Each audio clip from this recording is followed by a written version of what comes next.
Hello guys, good evening. So we discussed in last video about various planes of development and all the sensitive periods of children. So in this video we are continuing with the schemas. We are going to learn more about schemas and how is it associated with the children. Schemas are nothing but the identification that Dr. Montessori had with respect to the playing setup that the children had. So how are they interested in playing? How are they arranging their toys? How are they having things around them to facilitate their interest in playing? So these things are identified as schemas and are classified into 9 different schemas. So let's check on each one of them. First is the transportational schema, wherein the children love to transport things. They like to move things from one place to another. They keep moving things. They take everything all together in their hand, or if they had some bags or baskets, they put everything inside that. They keep moving it from one place to another. So this is a transportation schema.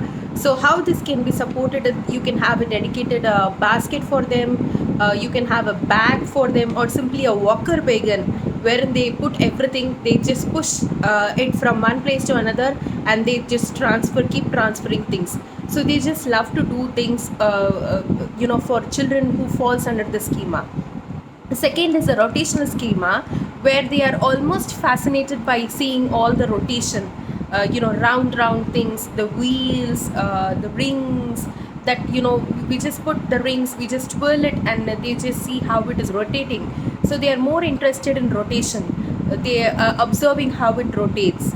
So how you can have is you can have rings, you can have a wheel, you can have a rolling pin and a dough wherein you can ask them to roll the dough and shape it, so where they love all such activities. So you can provide them with all such activities. And rotation is like they love dancing movements, so you can have a lot of movement activities for the kids where they enjoy rotating themselves. Just rotation gives them almost fun for them. And next is the connection schema, wherein they love to connect things, wherein they love to keep connecting things, like playing with blocks. You can provide them with playing with blocks, legos, where they start connecting, where they start observing the patterns and then connect accordingly to get the patterns. Puzzles, where the jigsaw puzzles come into picture. The children in the connection schema just love to solve puzzles. So you can provide more puzzle activities for the connection schema children. And the fourth one is a trajectory schema, wherein they love throwing things.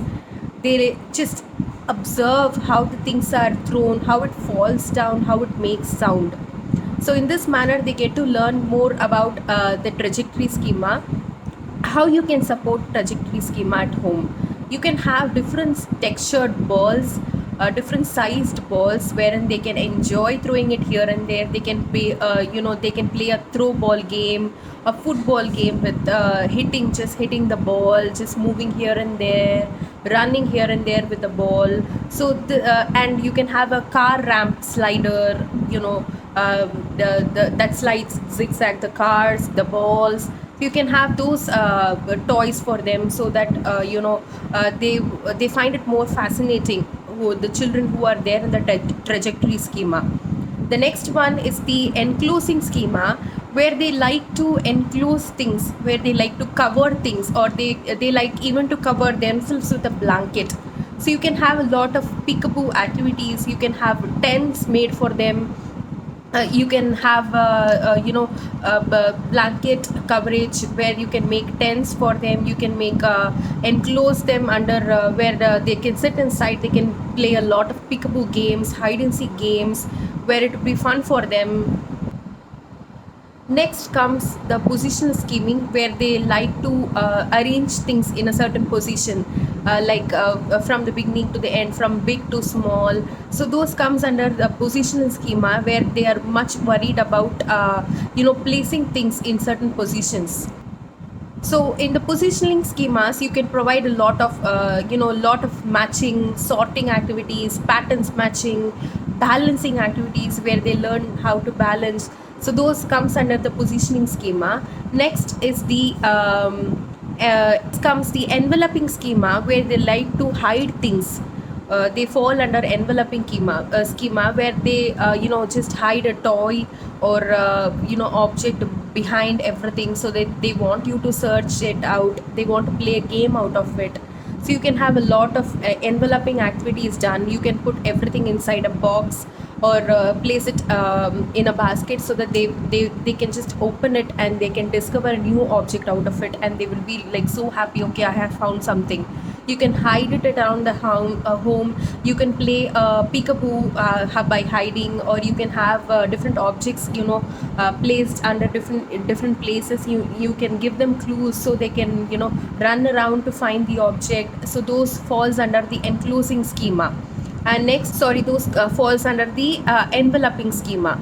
And next is the transformational schema where they want to transform things. How you can support transformational schema is you can provide many colors where you can ask them to mix up the colors to get a different color, or you can involve them in the baking process where they mix everything to form something else, the dough or different colored baking texture, what you're trying to get. So you can involve them in all those kinds of activities for transformational schema. And the last one is the orientation schema. So how you can support orientation schema is like it's a kind of thing where they have to, where they love climbing, where they have hanging upside down, that's what they love. So you can take them outside where they can have the monkey bars, they can climb, jump, where they can hang themselves upside down. They can have fun. So these are the ways how you can support schemas at home, how you can identify your children's schema, in your to which schema they actually fall, and support them with those kind of activities so that it would be more interesting and fun to them, rather than providing activities for enclosing schema to a trajectory schema would not help. They would not be interested in those activities. Rather they would find, okay, no, this is not something that interests me. So they keep moving, or they will not be able to, they will not be in a position to accept that activity and do it. So you can support your children with a lot of a lot of activities that can support their schemas at that point of time. So this would be beneficial to them. So we have covered almost all the Montessori philosophies. So regarding I wanted to talk about the early childhood education, which is actually the most ignored part right now. So why are everyone saying okay, let the children go to school at 4 years, or 4 years of age, and what are they going to learn if they are sent to school below 3 years of age? It's of no use sending them to school. Actually, the Montessori kind of education that we have is quite different. It actually starts as early as from birth. And there are Montessori schools that support education from 2.5-year old, where they take in children from 2.5-year old. And how important is the early childhood education is, all these sensitivities towards learning sets a concrete base for the child where they thrive to learn. And the Montessori environment is one such environment which provides the overall development of the child, where they get to learn more things by observation, as they have mixed age classrooms where they observe other children's working, where their peers are working, where a 6-year-old is working.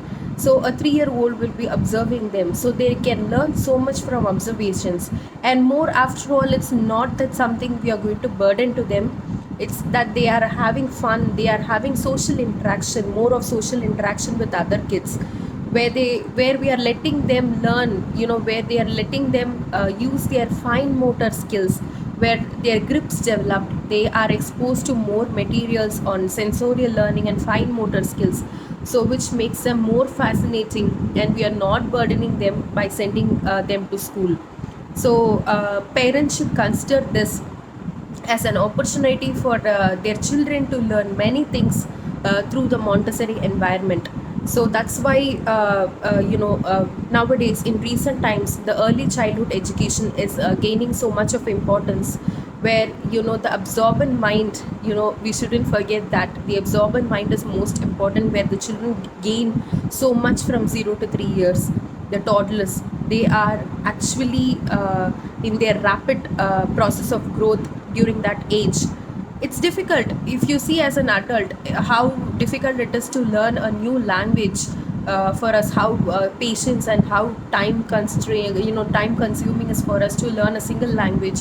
But whereas a child of 0 to 3 or 3 to 6, the birth to 6-year child, he or she might be learning or speaking 2 or 3 languages at home, where there can be a multicultural family, where father speaks one language, mother speaks one language, and the environment they have maybe another language.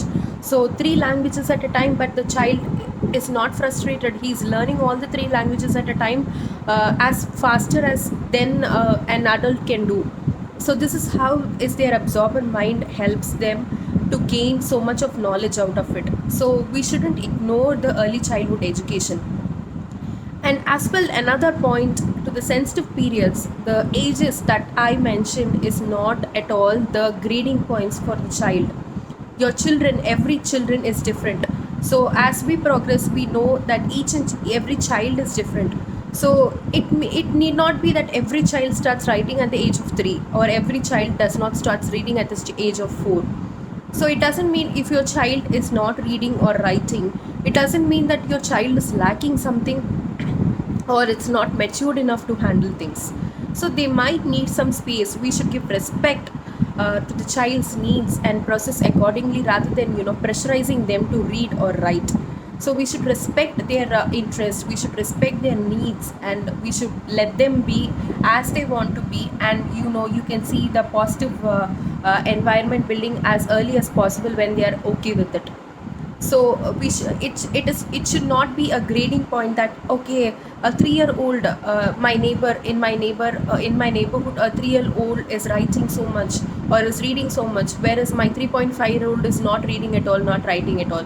There is no point in comparing. Every child is different. Maybe your child would do something else, where that child is not doing, or cannot do it. Maybe observation surely helps, wherein you can gain such things about your child, where you can learn so much about your child. And by not pressurizing them, you can let your child be as he wants, accept your child as he would be. And you can surely see a positive learning happening with your child, as you have you wait patient enough, you be patient enough with your child. So it happens as soon as their explosion towards that particular sensitivity is attained. So that's all, guys, from me regarding the Montessori philosophies, the learnings, the sensitive periods, the planes of development, and the schemas, so how you can support at home. So in the next video, I will be providing more detailed explanation on how you can support such activities at home with your kid, how you can create a prepared environment for your child. Thank you.